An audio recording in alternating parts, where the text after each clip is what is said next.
Ready. Hi, Bianca. Hello, how are you doing? I'm good. How are you? Really good. Really happy to be here in this beautiful divine space. It has been so amazing to connect with you, such a powerhouse woman. And I have been reading your book, Big Impact Without Burnout, Fantastic. I hope it is resonating in all sorts of positive and optimistic ways. resonating deeply. And there's a lot of research in here. How long did it take you to compile all of that and put it together? Do you know, really, I feel like it's a culmination of a lifetime of study, exploration, experience. And then for every point I wanted to make, I wanted to validate it with the most recent research. So yeah, I'm going to say 50 years. But I think, to actually write and produce this finished book was definitely an 8 month to a year's process. Wow. And how are you feeling now that it's nearly out? I'm so excited. I'm so excited. The positive intention that I have for the book, the words are intended to speak to people's souls. And I so believe we're in this crisis of burnout at the moment. And I really hope that the book offers a ray of positivity, sunshine, optimism, hope that it's okay and it's absolutely possible to have big impact without burnout. So I'm mainly really excited about what happens once it's out into the world. Mainly, what's the other part? Nervous when you put your heart and soul into something and put it out into the world. There's that fear, the fear of judgment, the fear of rejection. A lot of that I write about in the book, because we can play small when that fear encompasses us, body, mind, and soul. And I'm stepping out into the arena and I'm hoping it's well received, but I'm bracing for criticism in case it's not all positive. So yeah, that's the little nervous niggle. I completely know how you feel. And I don't know about you, but I didn't see that coming.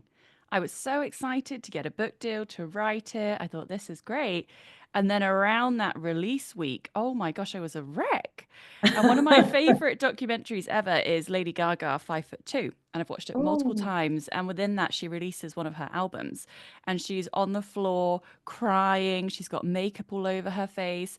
And she's released multiple albums before this one, and she was a complete wreck and she was terrified about how it was going to be received by people. And so that made me feel a lot better because I watched it around the time my book was coming out and I realized, wow, even someone who's already so successful and has had multiple albums come out feels this way. It's a real fear of rejection, like you say, and also, you're putting your heart and soul out there, something that you love. And when it's in your yeah. world, just you and the editors, everyone's like, this is wonderful, this is great. And then all of a sudden, you put it out to the whole wide world and you're opening it up for potential criticism. Yeah, yeah, absolutely. One thing I read, I can't even remember where I got this, a tip on managing that rejection sensation was to look at authors' book reviews on Amazon.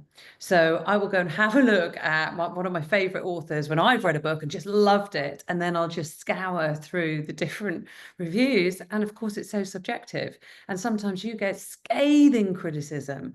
So even though I've decided I thought that book was great, so that reassures me that it's so subjective, it's so individual, and it says more about the person that's passing the comment, but it still doesn't stop the wobble. It doesn't stop the nervousness of feeling that rejection. So let's see how resilient I am in a few months after this is out in the world and see what's happened. No, I didn't realize that was a technique. I've been doing that for years because it's fascinating. One of my favorite books ever is Shoe Dog, and I was like, this is just phenomenal. It's so well written. It's funny. It's deep. It's powerful. It's all the things. Looked up and people were tearing it apart, and I just thought, what could you possibly say bad about this book? It's a phenomenal book in every way. It's so interesting, isn't it? I Mm. remember Brené Brown always talks about whose feedback counts. And so that's something that I really try and sort of hold true.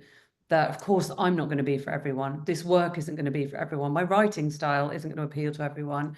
But I've got to think, who are the people that matter? And actually, it's the audience that I'm trying to connect with. And if they respond and it gives a ray of hope and optimism, then it's worked. It's okay. So I've got to ground myself in the intention of the work and hope it lands well where it's meant to. It absolutely will. And Thank I've been reading your book, and I'd love to begin at the beginning for the people listening who maybe have never heard of you before. Can you share a bit about your story and Yeah. then what led you into your first burnout?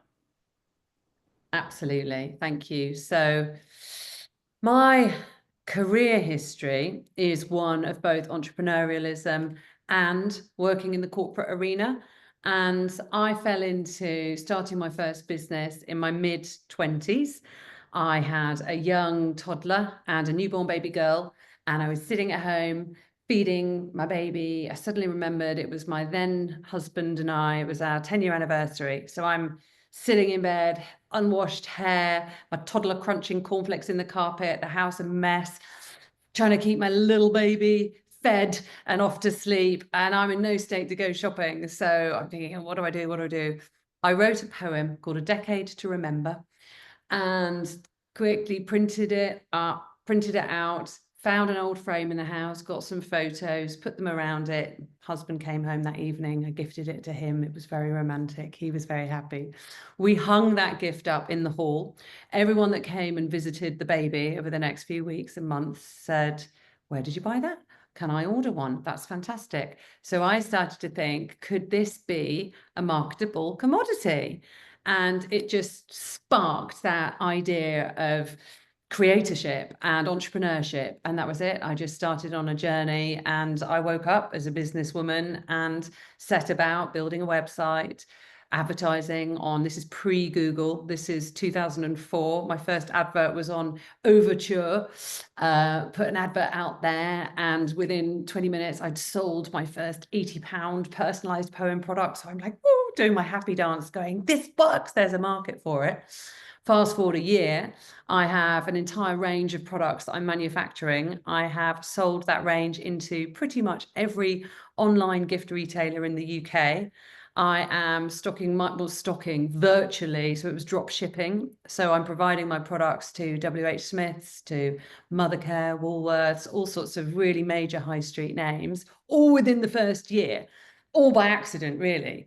So by then I'd expanded the range. I was running the business from home. So I had the customer service in the playroom, the manufacturing a large format printer up in the nursery. I had production in the garage. I had people coming into my house, tripping over the potties. And it was just such a fun, expansive time. And I was just learning how to do it, making it up every day around the kids. It was lovely.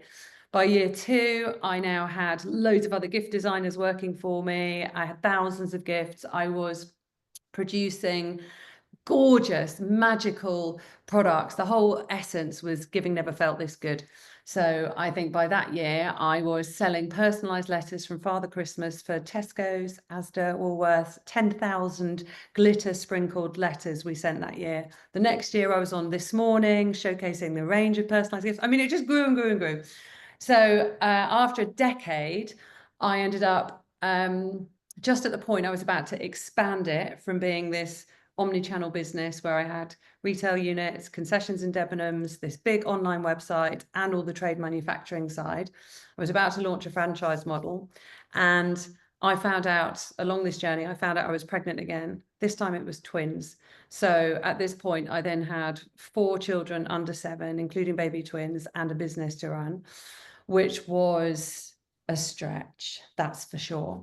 So at that point, I decided to slow back on all the business expansion and just focus in on family, which was the right decision and was just one I will never, ever regret, because I firmly believe the moment of parenting is this small window. The moment of running a business and working can go on forever, potentially. In this day and age, we're going to hopefully work into our 80s.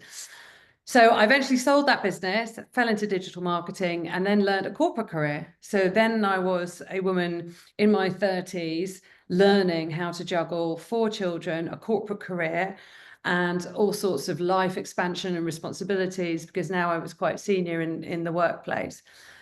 Throughout this entire trajectory of learning how to be an entrepreneur, then a corporate person, constantly I was learning, my knowledge was expanding from marketing diplomas right up to then starting to study coaching, expand. Life was expanding in terms of the volume of children, the volume of learning how to manage different homes of different sizes, more. And of course, whilst life was expanding, I was succumbing to the myth of having it all, which of course is just a myth. And so from my mid-20s, as I really started to flourish with the business and the kids, I kept hitting wall after wall after wall of burnout. And I was very naive to recovering from burnout and then getting straight back on the treadmill again. I wasn't just paying attention to the lessons. And the burnouts got worse and worse and worse. And I wouldn't get a common cold. I would be absolutely floored with flu, which would then become pneumonia, or I'd end up being hospitalized. And that was the worst time for me, was probably just around my 30th birthday, where I had pretty much lost most of my hair. I was this skinny wisp of a woman, and I had conjunctivitis, tonsillitis, bronchiolitis, just everything. And I was admitted into hospital, and they said, you are on the brink of total, utter immune collapse because you're so chronically stressed. And I was like, I'm not stressed. I've got it all. Everything's wonderful. Everything's so great. I was so like in denial and ashamed. I think there's a lot of shame with burnout, and I didn't want to admit that I couldn't do it all. And I was just so wrapped up in this world of I should be doing it all and having it all and being it all. And of course, I couldn't sustain. And so I was told I just had to focus on myself. So gradually, I started more and more realizing I can't serve anybody well if I'm burning out. So I've got to work out how I can self-sustain. So I went on a journey of experimenting. Initially, physically, what can I do to make myself feel better? I went down the very traditional route: eat better, no unprocessed, clear all the processed foods, no alcohol, no caffeine, more exercise, try and sleep better. That wasn't enough. So then I went into layering more mental rejuvenation. Okay, rest time, journaling, meditation, mindfulness, bring that as well into, come on, this is how I can manage. But that wasn't enough. It was only when I finally got into that realm of looking at the emotional dimension of my life and that holistic sense of who I was and how I was showing up in the world. And when I started to look at where I was compromising aspects of me in how I was delivering my work and behaving in the world, and started to address the niggles and the tension and the little places where I was suppressing what actually mattered to me by channeling it through busyness, only then did I finally discover, aha, this is how I can have impact without burning out. So then I started bottling that up because people kept saying, how do you do what you do? And then it became books, programs, and it's now the burnout business. So that's a very long-winded way of telling you what I've been up to over the past 30 years, really. I so appreciate you talking about this because my regular listeners know my story, and it, my story is kind of a shorter, condensed version of yours, and obviously very different. But I actually left JP Morgan Investment Banking because I had an anxiety disorder for 3 years. And I went to the Mm. doctor because I had awful headaches, crippling headaches every day. I had insomnia, palpitations. I was boiling hot all the time. And I was still with Ali, my husband back then. He was my boyfriend. And I remember I would, in the middle of the night, be sat on the end of the bed, just a volcano. And so I went to the doctor thinking there's something physically wrong. And there Mm. wasn't. And then that's when they gave me the diagnosis of an anxiety disorder. And I was like, goodness me, okay, I did not know this was a thing. I didn't know it was a thing. Didn't even realize I was anxious because my body was just trying to survive. Mm. And that is what inspired me to write Living in Tune, because it was that whole journey. And then I went into fashion thinking I just need to be more creative. And that also wasn't it. And then eventually I found what I'm really meant to do and my purpose and my calling. And fortunately, in my business so far, I'm 6 years in, I haven't had physical burnout because I was so badly burnt last time. I've been very aware and cautious to not allow that to happen. And I actually think I know it's made my business grow more slowly than other people, but I can look back on that journey and go, I have loved it. It's been Mhm. amazing. I'm proud of my priorities. I don't have any regrets. I've put my family first. I've traveled. My relationship's fabulous. And, I exercise 3 times a week and all those things. So even though it's grown more slowly than it could have, I've Mhm. managed to remain in balance. But this brings me on to my next question, because you pinpointed it there. And this was something I wasn't aware of, that I had been through that physical burnout previously. And while I didn't have that in my business, I remember I was in Lisbon a few years ago because I traveled full time for a year and a half, and I was creating a program and my husband wasn't there. And so what I was doing was I was working every day. Now I'm reluctant to use the word work in my business because the vast majority of the time it doesn't feel like work. But I was doing things in my business and I was creating a program. And then it was a Saturday and I was creating this program and I started to realize, gosh, I'm feeling really blocked. And just it was like this short circuit in my channel. And when I'm creating things, things pull through. I'm very, in tune and intuitive and all those things. And I stopped being able to pull this program through. And I was like, what is happening? And I went for a walk and, took a bit of time off, a day or whatever, and it still didn't come back. And I thought, this is so interesting. And what had happened was I was experiencing what I called channel burnout, and it wasn't physical burnout, but it Mhm. was still constantly trying to be creative and constantly pulling on that teat, that intuitive channel, just pulling and Mhm. pulling and pulling and pulling. So even though I was in bed and I was cozy, I was exercising, I was happy, watching TV in the evenings, it wasn't a physical burnout, it was a channel burnout for me. Love So, that. what are the different types of burnout that people can experience? Because there's more than just physical.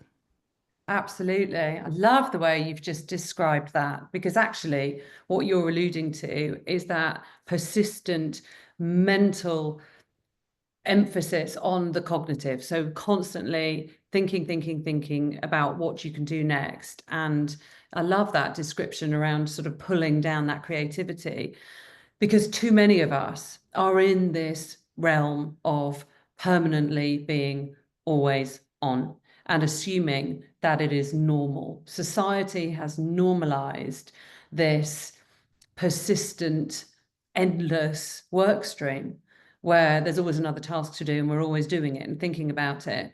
But actually, when you talk about your channel being blocked simply because it's just exhausted, it's overused, the way to replenish that, as you probably experienced, is to allow yourself to float. And this is what modern life, for the main part, is devoid of enough space to float. And you and I were even talking about it sort of this afternoon, where I was describing the freneticism of my day. And I'm someone who writes about graceful productivity, not frenetic productivity. I've had a day today that has pulled me in a million different directions, and I haven't been able to float today, which is not my preference. But what I will do is make sure that I allow some time to float because we need to just create the space. And the fact that we don't do that is really harmful. So, physically, of course, when we're moving and rushing and pushing beyond our natural energetic rhythms, we're harming ourselves physically, but we tend to notice that. We tend to sort of flop and say, okay, I'm tired now. I've hit a wall, is how we would describe it. When we're talking about that, that could be physical because, we've really worked out hard. But quite often that hitting a wall can be mental and it can be emotional, but it all comes back to our energy, our energetic vibe. And what is so under discussed, I feel, in modern well-being and burnout literature and guidance is it all starts with energy management because the clients that come to me when I do my coaching, the number one complaint is I don't have enough energy. I'm so afraid I don't have the energy to do all the lovely, rich, juicy things I want to do. I don't have enough energy. And I have to remind my clients that we have the ability to create all the energy we need to do all the rich and juicy things that matter most to us in our lives. The problem today is that we are diverting our attention in the wrong direction, and that is draining our energy. But it is for us to reset how we focus our attention and to concentrate on that which energizes us. And if we allocate our time proportionally to the things that energize us, the people, the environments, the places, and we focus on nourishing our natural energy reserves, then funnily enough, everything gets back into harmony. The body, the mind, and the soul, and it all starts to flow again. So I see everything is very interconnected. To get back to your original question of, how do we burn out? It might manifest as dis-ease in the body, most catastrophically. But by the time the body is utterly flawed, we've gone through this whole cycle and spiral of doing too much for too long, too soon, and compromising different facets of ourselves, whether it's our emotion, our mind, or our bodies. But I very much see burnout as this holistic thing. I have never heard it described that way. And I think that's probably why your approach is quite innovative and different to probably most people out there talking about burnout, because they're looking at it from this very kind of 3D space, whereas you bring in more of the energetics and the holistic side of things and the well-being. So I absolutely love that. Um, I'm just thinking about my audience, and you've obviously had experience of both entrepreneurship and being in the corporate world. And I know Yeah. you've transitioned into full-time entrepreneurship yet again. What advice would you have for the people listening who maybe have just started in entrepreneurship or are making that move over? Because here's the thing, you can think when you go into entrepreneurship, I'm going to have all the time in the world. And I hear this from clients and they're like, it's going to be so great when I leave my job. I'm finally going to have all this time and all this balance. But as you and I know, actually in entrepreneurship, there is no limit on what you could do. Mm-hmm. The to-do list is infinite and never ending. You have so Yep. much ambition. There's more pressure because you're not getting that reliable paycheck coming in every month. You have to create the money. Yeah. So, what advice would you give for someone who is becoming an entrepreneur? How to avoid burnout in that situation specifically? I have some sadly harrowing statistics. Of course, burnout has horrible statistics all round, but specifically in the realm of entrepreneurship and, well, generally, let's look at, okay, British workforce across the board. 40% of workers in Britain today are thinking of having a career pivot because they're anticipating burnout is on the horizon for them. So that is a very high number. And I mean, 1 in 4 workers will be signed off on long-term sick leave across Europe. The statistics are so high. Sadly, they're worse for women than men, because we have the majority of the emotional labor and domestic and caregiving responsibilities as well as the work. So there's this general desire to jump ship because there's a fear of burnout, whether that's entrepreneurs or corporate people generally. The statistic I have that's disappointing is that since the pandemic, 44% of women who opted out of a corporate career to go into entrepreneurialism are now saying they are burnt out. 44%, which is really staggeringly high. What I am teaching and the programs that I'm taking into large organizations, but also one-to-one with my clients, is that the cure or the prevention for burnout starts within. And when you self-manage, you can ascend and soar, whether it's in a corporate arena or in your own business, but it starts within. And hence the sort of the core strategies, the first 4 strategies in my book are all around how do you go inside to start to understand your natural rhythms, how you respond to life, and honor and revere your bio individuality, because we're lulled into this realm of, oh, well, my friend's doing that well-being thing, therefore it's worked for her, it's going to work for me. And that isn't the case. There is no one blanket solution. So we have to really understand ourselves. It really does come back to that. Know thyself. And it's about really understanding our bio-individuality and how we respond to stress, because everyone is going to have different tolerance to different environments, situations, different stress points, different different levels of what creates harmony in each other's bodies. We're all going to be very different. So it's about understanding what is tipping us out of our very personal harmonic energy state. And I'm bringing it back to energy because that's our guidepost. And you know this with your work around intuition and trusting what you feel. And so often, you know, when we're talking about the vibe, we're talking about our energy. And if we are in environments and situations that are energetically draining us and we're depleted the majority of the time, then sadly we're going to crumple and we will eventually burn out. So for someone seeking to pivot into a whole new work chapter and try something new, fantastic. That is wonderful, because I don't want to see people afraid of getting promotions or starting businesses because they're afraid of burnout. But my advice is 100% do the work on yourself first. Get very, very clear, firstly with energy. Okay, so what is it? What is the work that you love doing that invigorates you? Where do you get your inspiration from? How can you do more of that? Because yes, acknowledge there will always be tasks in running a business that don't make our hearts sing. We will always have to do the tax return. And of course, there will be those aspects that we don't like, but we have to do.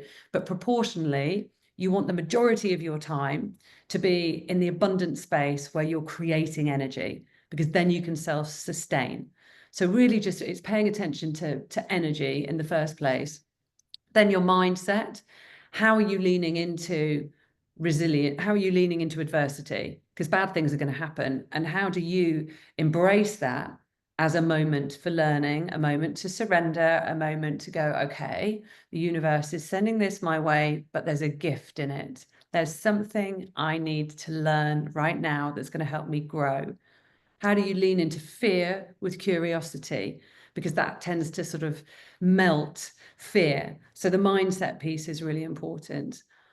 And then time. I don't talk about time management, time boxing. I talk about time flow.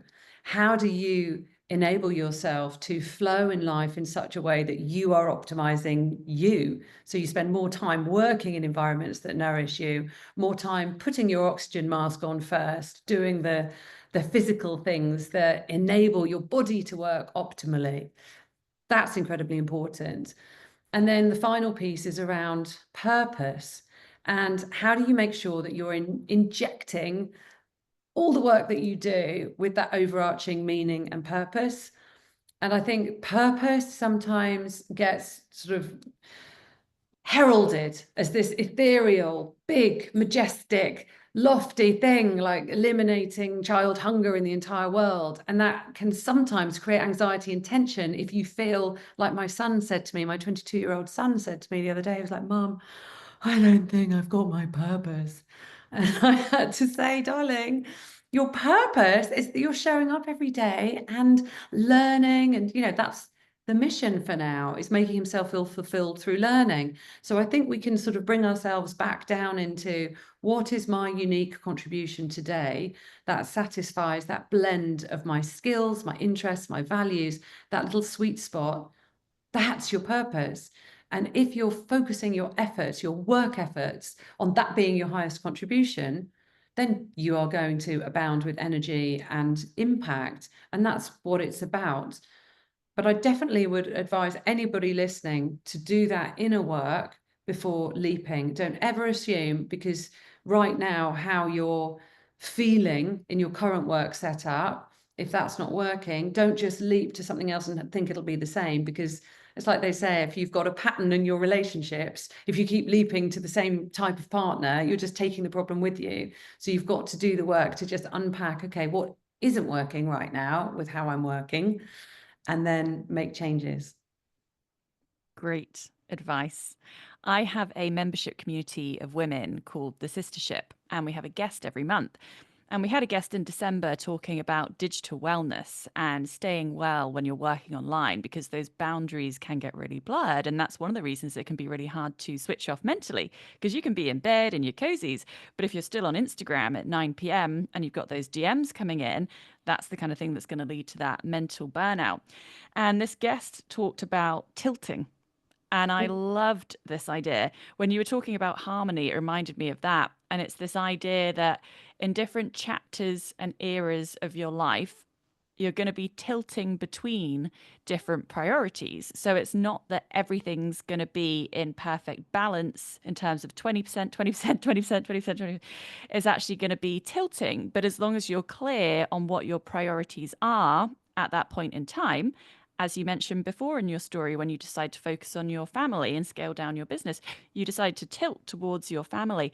And I thought that was such a gorgeous kind of visual concept that you can use to imagine what it's like to tilt between those different areas of your life, as long as that's a decision that you make and you're aware what your priorities are so that you're intentionally tilting. Love it. Absolutely. Absolutely. Couldn't agree with that more. I write about that in the book, actually, that the myth of balance is nonsense unless we're applying balance to our physiology, in which case the body is always trying to bring us back into homeostasis. So all our lovely systems flow. But the myth of life balance, like you said, 2020, absolute nonsense. And a perfect example of how I managed a moment of imbalance, which I'll call a skew towards work, is at the start of last year when I had just got my book deal signed off. I had 3 months to deliver the book. I had just got a major promotion in my corporate career. So suddenly I was leading now a division of 40,000 people simultaneously in the first 90 days of the big prove yourself moment. I was also at the end of a 2-year coach training journey that I'd been on with all the exams at the end of March and beginning of April. So it was all culminating in that 12-week period.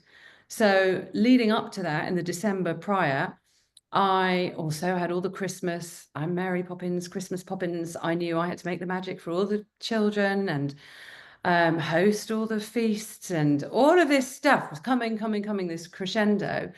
And I knew that I had to prepare myself for this very intense period. And I also knew it was no irony that the universe had me writing a book on big impact without burnout at that very time. I was like, all right, you're winking at me, universe. Something is going on.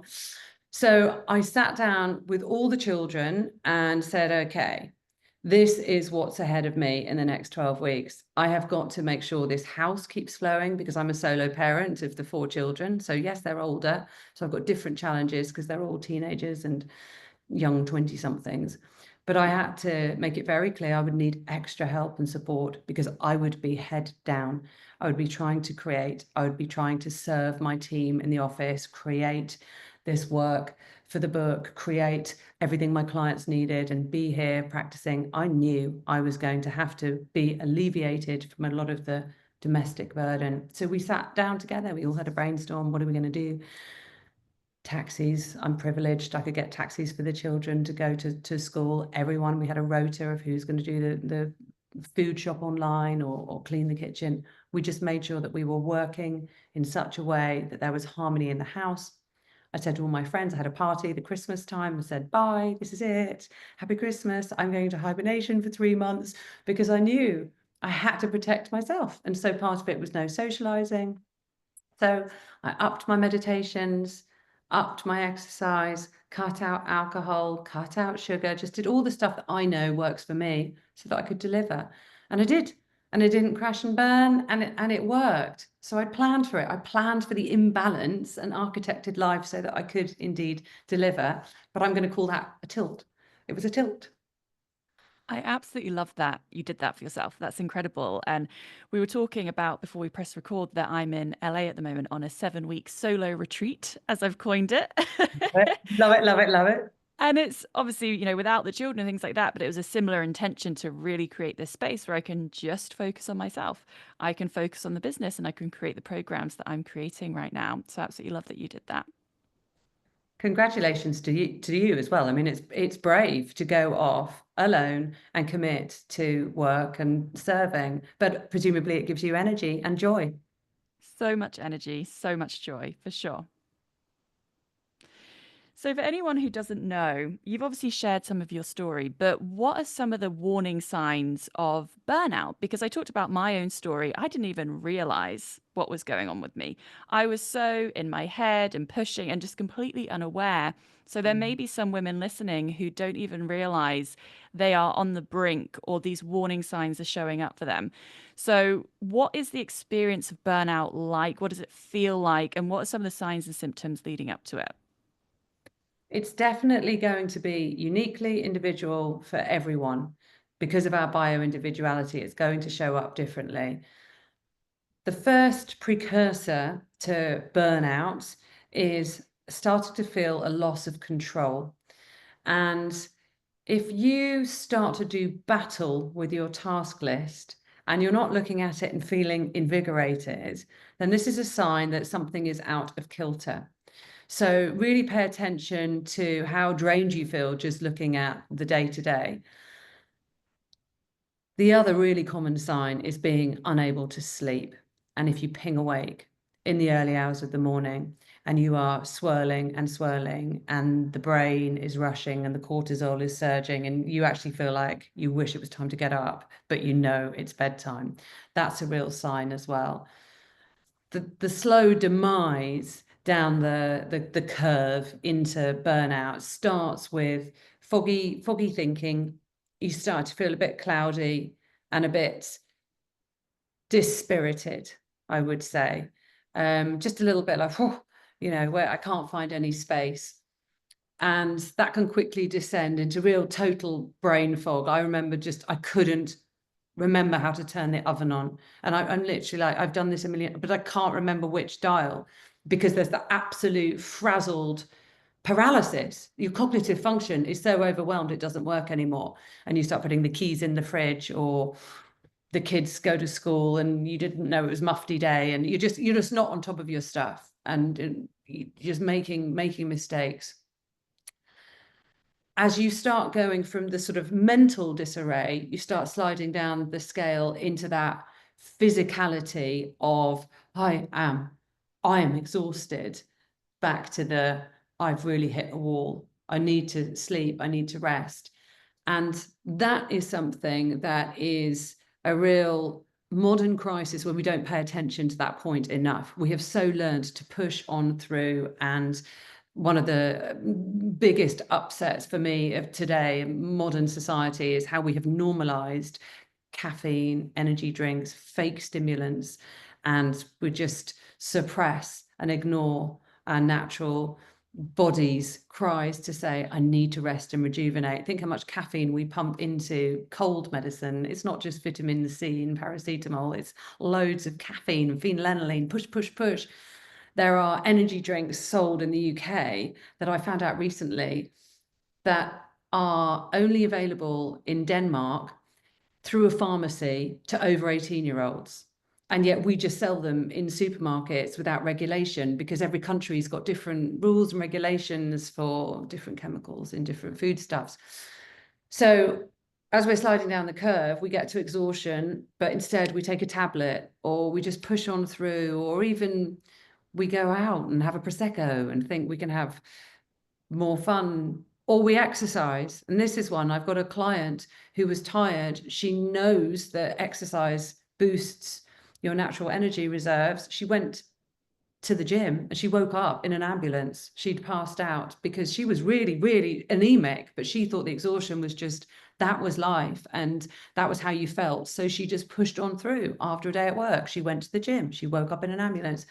So there are too many stories of us pushing on through, pushing past our body's natural signals. So paying attention to the signals is absolutely key.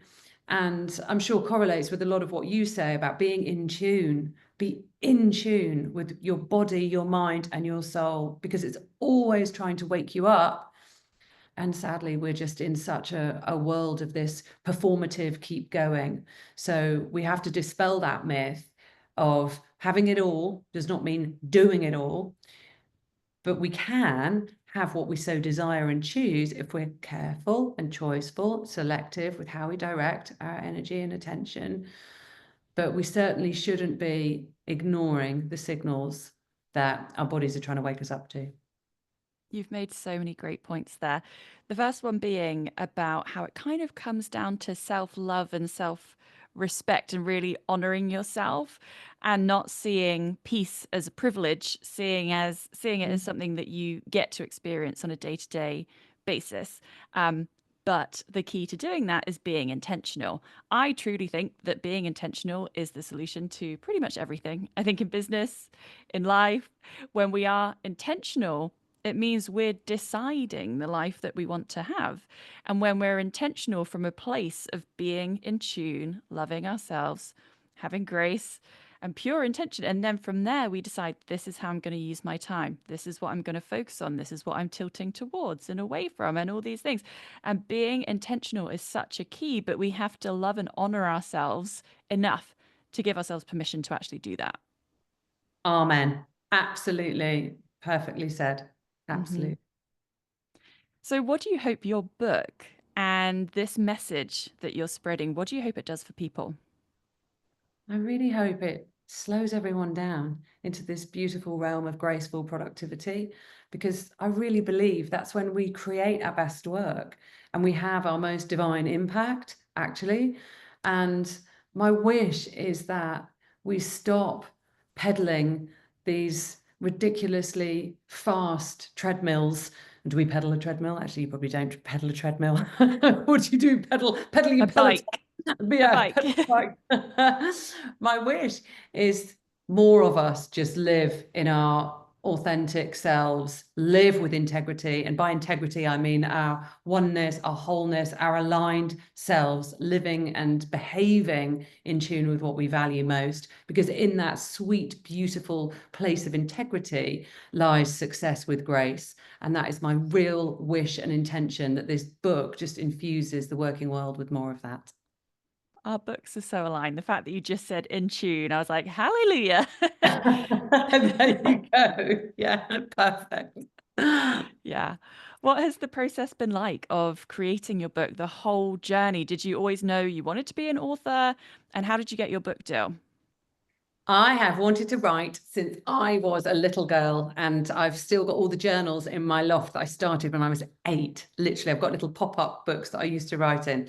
So it has been my lifelong dream to write, and I've written and written. I used to write for magazines when I was 18, 19, 20. I've always written. To get a book deal, oh, that's just been the biggest dream of my life. I self-published 2 books because I'd had lots and lots of rejections along the way, but then finally this one. And yeah, the day I got that deal, I did a very, very happy dance.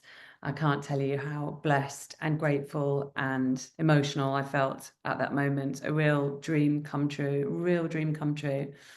And also, I think it wasn't any coincidence that that was probably a year that I was more in tune than I'd been in a long time. And I was stepping into integrity and being more brave, more bold, more courageous, more, yeah, authentic. So I got the book deal. That was an absolute magic moment, dream come true. And I really hope that this now begins a new chapter of expanding my impact out into the world gracefully. I know it will. It's a fabulous book. It's called Big Impact Without Burnout: 8 Energizing Strategies to Stop Struggling and Start Soaring. So, do you have any final words of wisdom for the woman listening who is either struggling in her corporate life, needs a bit more of this medicine, or who is an entrepreneur and is also trying to avoid burnout? Any words of wisdom that are coming through for you right now that you'd like to share? Do you know what I'd love to share is actually an exercise that only takes a few seconds, but it's just a really grounding, magic recipe for those moments of high stress, which we quite often experience across our relentlessly tumultuous days. And especially when we're up in our heads. And it's a very simple exercise. And I invite listeners to rub their thumb and two forefingers together, and really feel into the intimacy of what that sensation feels like. And if you do that for 60 seconds and just pay attention to the physicality of the motion and of how it feels, fingertip to fingertip, whilst you're breathing slowly, you start to ground down into your lower core, and it's really soothing, and it just starts to activate the whole rest and digest system, and everything starts to feel more harmonious and aligned, and we lose the mental swirl because we've come down into our bodies. And this is something you can do in the toilet at work, you can do it while you're on a call, you can do it while you're waiting for the kettle to boil as you make a cup of tea. And it can just be a very nice way of just bringing yourself back into a moment of harmony, a moment of floating, a moment of peace. And it's a really lovely little trick. I am so glad that you shared that. I've been doing it as you were talking and it really works. And I think it's powerful because it's something active. And I know a lot of people struggle with just sitting and meditating, for example, whereas I'm actually not someone who generally sits and meditates, but I love a walk in nature with no headphones and just being in awe. And it's because I'm still doing something, so I have the chance to just kind of fully switch off with enough going on that my brain has something to kind of focus on. So I love that that's an active task that you can do to help yourself switch off. I think that's going to be really useful for people. Good, good. Hmm. I'm glad it So, had that in. yeah, it was incredible. So, where can people find your book? Where can people find you? And what do you have going on? You can find me on my website, biancabest.com.